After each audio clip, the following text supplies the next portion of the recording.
নমস্কার, জুলাই মাসের রাশিফল নিয়ে আজকের এই অনুষ্ঠান। আশা করি সকলেই ভালো আছেন এবং সুস্থ আছেন। চলুন আজকে আমরা জানবো বৃশ্চিক রাশি যাদের, তাদের ক্ষেত্রে জুলাই মাস কি বার্তা দিতে চলেছে। বৃশ্চিক রাশি জলতত্ত্বের রাশি এবং স্থির রাশি, যার অধিপতি গ্রহ হচ্ছে মঙ্গল। জোডিয়াকের 12টি ঘর কালপুরুষ চক্রে, সেখানে আপনার রাশির সাপেক্ষে গ্রহের অবস্থান কেমন কি আছে প্রথমে আমরা জেনে নিই।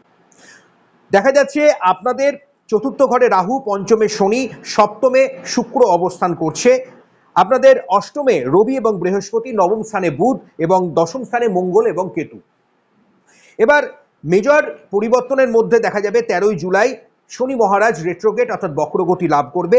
16ই জুলাই রবি কর্কট রাশিতে অবস্থান করতে চলেছে। 18ই জুলাই বুধের বক্রগতি লাভ হবে।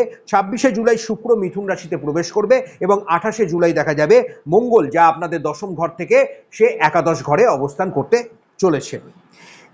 এটা হচ্ছে বৃশ্চিক রাশি, অর্থাৎ আপনার যদি বৃশ্চিক রাশি হয় তাহলে এটা হচ্ছে আপনার গ্রহের অবস্থান এই মাসে যেখানে যেমন থাকবে, এর ওপর ভিত্তি করে আমি এই অনুষ্ঠান করতে চলেছি। অর্থাৎ মূল রাশি ধরে, তার গোচর ধরে সার্বিক রাশিফল এই মাস আপনাদের কেমন যাবে।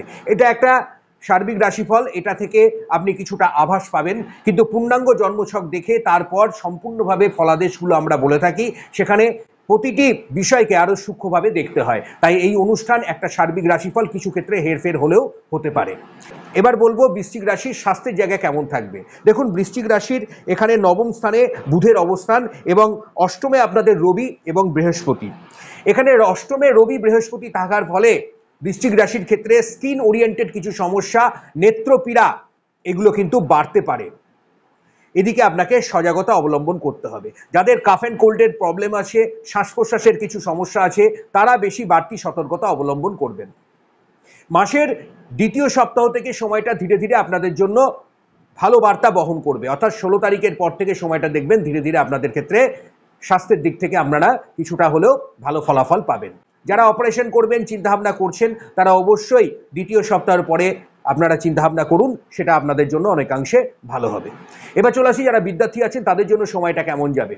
দেখুন, বৃশ্চিক রাশির ক্ষেত্রে যারা বিদ্যার্থী আছেন তাদের ক্ষেত্রে আমি বলবো পরিশ্রমের মাত্রা অনেক বাড়াতে হবে। চতুর্থে আপনাদের রাহু এবং পঞ্চমে আপনাদের শনি, এবং শনি আগামী দিনে 13ই জুলাই রেট্রোগেট হচ্ছে, অর্থাৎ বক্রগতি লাভ করবে। পরিশ্রমের মাত্রা যদি না বাড়ানো যায় তাহলে যারা স্কুল কলেজের পরীক্ষার্থী আছেন, বিভিন্ন এন্ট্রান্সের পরীক্ষা দেবেন, উচ্চশিক্ষার জন্য যারা প্রস্তুতি নিচ্ছেন, তাদের ক্ষেত্রে কিন্তু কিছুটা হলেও সমস্যা আসতে পারে। সেখানে হতে পারে আপনার মনের মতো রেজাল্ট নিয়ে একটা চিন্তাভাবনা তৈরি হলো, সেখানে কিছু নেগেটিভ একটা ফলাফলের একটা সম্ভাবনাও তৈরি করছে। তাই পরিশ্রম যদি না বাড়ানো যায়, এগুলো কিন্তু সম্ভাব্য দিক আমি বলে দিচ্ছি। তাদের ন্যাটাল চার্টে জন্মছকে দশা খুব ভালো আছে, তারা কিন্তু কিছু সুযোগও কিন্তু পাবেন।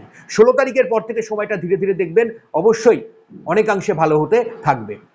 আর যারা কর্মপ্রার্থী আছেন, যারা বিভিন্ন কম্পিটিটিভ এক্সামের জন্য প্রস্তুতি নিচ্ছেন, তাদের ক্ষেত্রে বলবো কর্মের যোগাযোগ সম্ভাবনা থাকবে। যারা ব্যবসা বাণিজ্যের সঙ্গে যুক্ত আছেন তাদের ক্ষেত্রেও বলবো ধীরে সুস্থে ব্যবসা বাণিজ্যের দিকটা আপনারা দেখে বুঝে ইনভেস্টমেন্ট করুন, নাহলে ভুল ভ্রান্তি হয়ে যেতে পারে। যারা বিভিন্ন খাবারের ব্যবসা বাণিজ্য করছেন, তরল সামগ্রিক নিয়ে ব্যবসা বাণিজ্য করছেন, তাদের ক্ষেত্রে কিন্তু বেশ ভালো মুনাফা আমি দেখতে পাচ্ছি। যারা শৌখিন সামগ্রিকের উপর ব্যবসা বাণিজ্য, প্রসাধনিক জিনিসপত্র নিয়ে ব্যবসা বাণিজ্য করেন, তারাও অনেকখানি লাভের মুখ দেখতে পাবেন। ট্রাভেল ট্যুরিজম সংক্রান্ত, হোটেল এই সংক্রান্ত ব্যবসা বাণিজ্য আপনাদের এই সময় খুব ভালো হবে। মঙ্গল 7ই জুলাইয়ের পর থেকে দেখবেন ধীরে ধীরে একটা ভালো বার্তা আপনাকে দেবে। অর্থাৎ প্রথম সপ্তাহটা বাদ দিলে এই মাসে ব্যবসায়িক দিক থেকে আপনি অনেকাংশে উন্নতির দিক দেখতে পাবেন। অর্থাৎ সেখানে আপনি দেখবেন আপনার অনেকটাই লাভ বা মুনাফা। কোনো কারণে মামলা মোকদ্দমা বা কোনো লিটিগেশনে জড়িয়ে আছেন, আমি বলবো অবশ্যই এই মাস আপনাকে একটু ধীর স্থিরভাবে চলতে হবে, না হলে আপনার গুপ্ত শত্রু আরও বৃদ্ধি পেতে পারে এবং সেখানে হতে পারে কিছুভাবে আপনার টাকা পয়সা আরও বেশি নষ্টও হতে পারে। সেদিকে আপনি অবশ্যই সজাগতা অবলম্বন করবেন।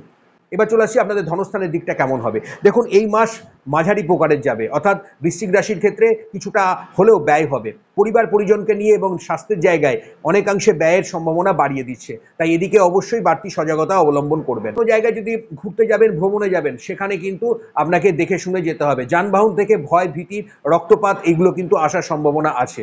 চোট আঘাতের সম্ভাবনা কিন্তু বাড়িয়ে দিচ্ছে, কারণ মঙ্গল কেতু আপনার এই মাসে মঙ্গল এবং কেতু 28 তারিখের আগে পর্যন্ত আমি বারবার বলছি একত্রিত থাকবে।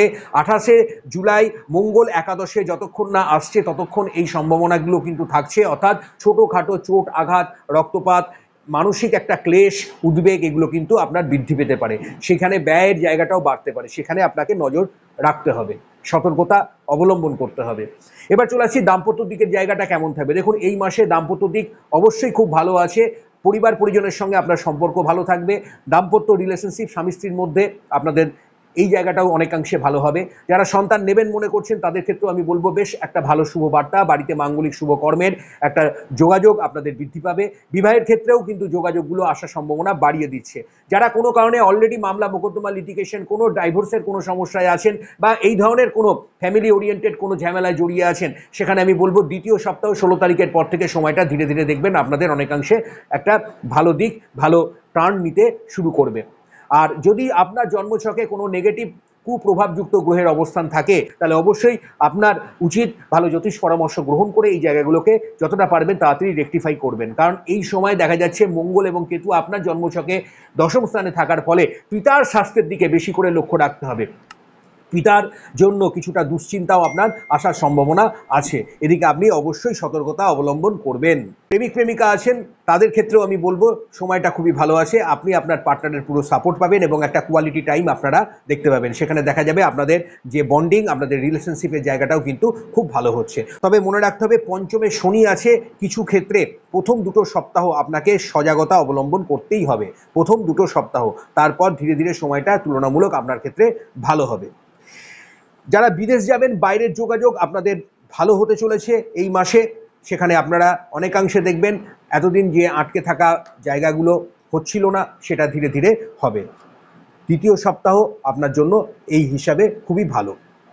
আপনার ক্ষেত্রে শুভ সংখ্যা 5 এবং 9 সংখ্যা। এই মাসে আপনি লাল, গোলাপি এবং গোল্ডেন কালার অবশ্যই ব্যবহার করতে ভুলবেন না। হনুমান চালিসাটি পাঠ করবেন, সঙ্গে নবগ্রহ স্তোত্রটিও আপনি পাঠ করবেন, দান ধ্যান করবেন। তাছাড়াও আপনি পারলে প্রতিদিন সকালে ঘুম থেকে ওঠার পরে পূর্ব দিকে মুখ করে একটু মেডিটেশন বা ধ্যান করবেন 5 থেকে 7 মিনিট। দেখবেন শরীর স্বাস্থ্যের দিক থেকে অনেকাংশে আপনারা একটা ভালো ঊর্জা, পজিটিভ একটা রেজাল্ট আপনারা দেখতে পাবেন। ভালো থাকবেন, সুস্থ থাকবেন। অনুষ্ঠান ভালো লাগলে অবশ্যই একটা লাইক দিয়ে যাবেন। আর চ্যানেলটিকে যারা এখনো সাবস্ক্রাইব করেননি তারা অবশ্যই সাবস্ক্রাইব বাটনটা ক্লিক করে অবশ্যই পাশে থাকবেন। আজকের মতো বিদায় নিচ্ছি, আগামী পর্বে আবার দেখা হবে। নমস্কার।